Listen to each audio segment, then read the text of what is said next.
Alrighty, here we're working on Flint Steel's holster again, and this is the part where you really want to make sure your fingernails are trimmed, because it's really easy to dig them into the leather and leave marks.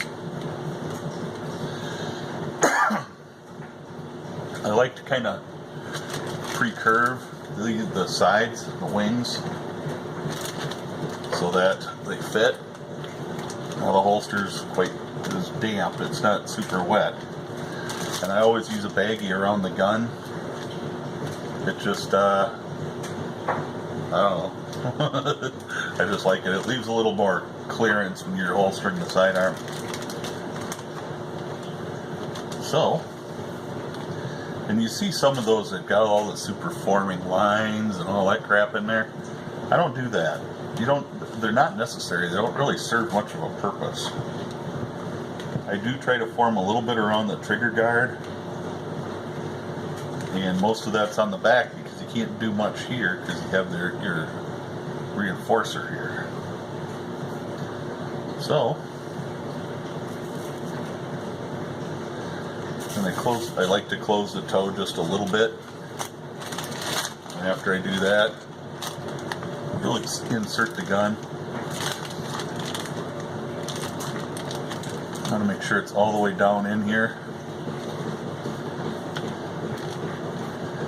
And it is a blue gun, and I use a wooden dowel along the sight channel to create a better sight channel in the holster.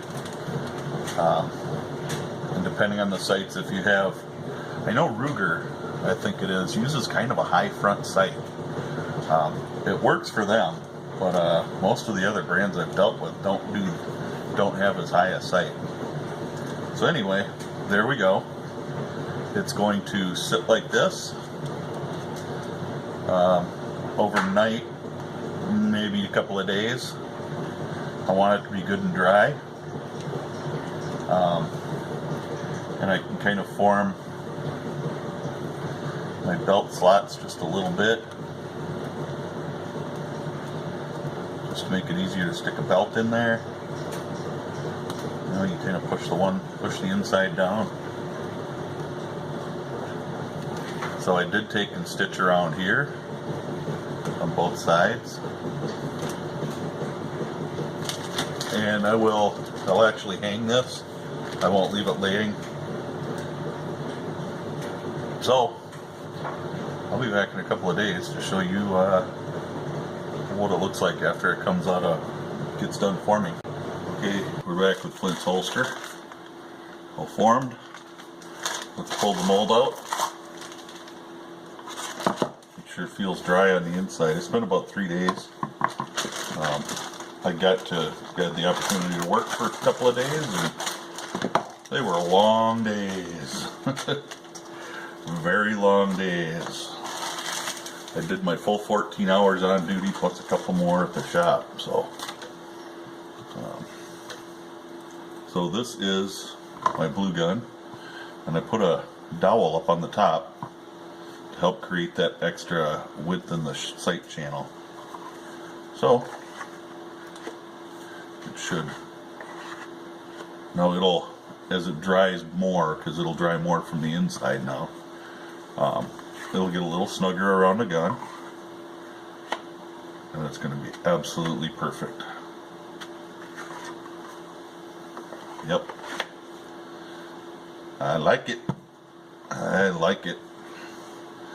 The sides are curved in a bit, so you can see that. All we need to do now is finish burnishing, which will be the sanding with the 400 grit, and then burnishing over it again, and then putting a coat of acrylic resin, or 2 or 3 anyway.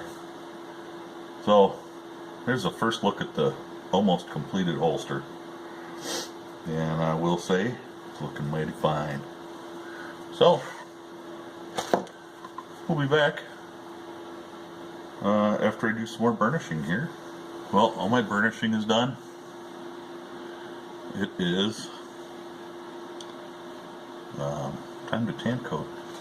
Some of it you can see, it almost looks like one piece of leather. So it came out really well. I really like it. And I say almost because you can see the seam there. It's just not hard, not easy to see. So, yeah, time to do the acrylic Resolene. And I hate shaking the stuff, but I have to shake it a little bit because it does separate a little. And I rub it in with the piece of a rag. I'm going to need a little bigger piece than that, so I'll have to cut one. Anyway, when I do videos like this, if you ever want to see more in-depth, excuse my reach, on something that I'm doing, just let me know. I always read the comments, so you can certainly leave something in the comments.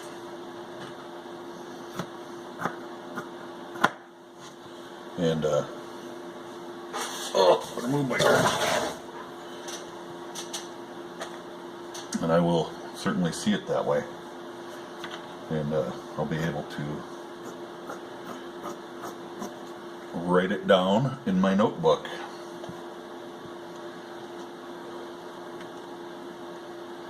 And then I can make a video on it if people want to see it. I don't want to sit and make a bunch of videos and nobody wants to see them and they don't get watched. I'd like to see some that people want to see, because that's what I'm doing here. Sharing knowledge.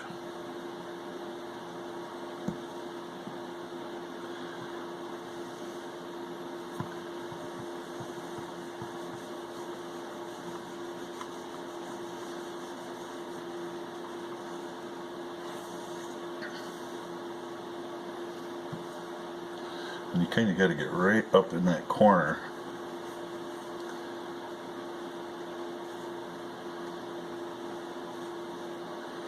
And it will take a little bit of the dye off too. Just so don't be surprised about stuff like that.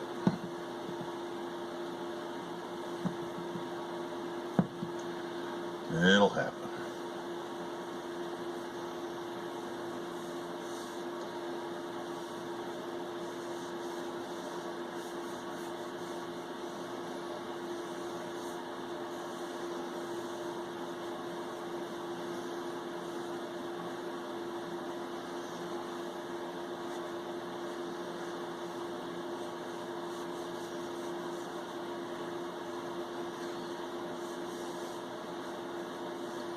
It always seems to take, 2 or 3 coats.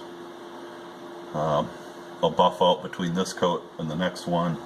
I'll leave it sit for, half an hour or so. And then I'll buff it out. And it takes some practice to get the Resolene part down right. As to how you apply it. If you apply it too soon, you're going to get streaks and stuff in it.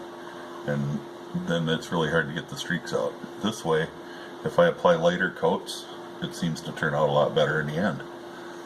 So I might put in 3, maybe 4 coats, but they're really light coats, and it'll turn out nice. So it's really simple to do.